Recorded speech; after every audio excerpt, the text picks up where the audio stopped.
ko'rsat jamoling mastonalarga, ko'rsat jamoling mastonalarga, ishqingda kuygan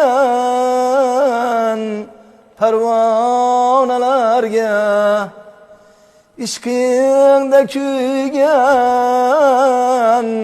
parvonalarga.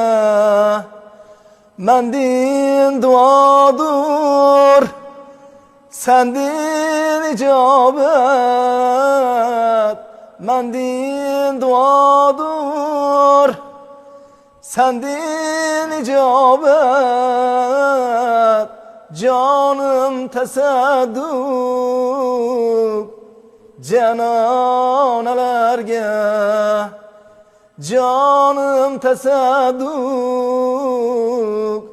cananelerge. Olqishlar bo'lsin. Go'zal ijro bo'ldi. O'sha ohangingizda o'sha Xorazm yo'nalishini sezib turdik. O'zgacha yo'nalish. Bu ham insonga o'zgacha zavq beradi.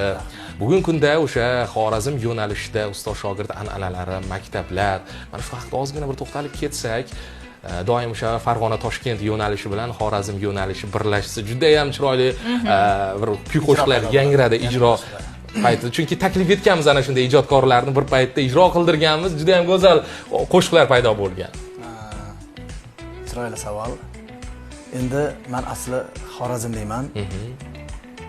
Ustozimiz marhum Ortiq aka Otajonov, O'zbekiston xalq artisti, Turkmaniston, Qoraqalpog'iston xalq artisti marhum ustozimiz yo'nalishida xalq xizmatlarida yuribmiz hozir.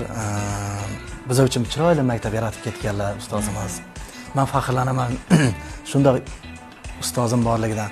To'g'ri, lekin endi nima deydi, xonadonlarda o'tirib tahsillarni olmaganman-u, lekin g'oyibona ustoz deb men tan olgan ustozim shu Ortiq aka Otajonov bo'ladilar.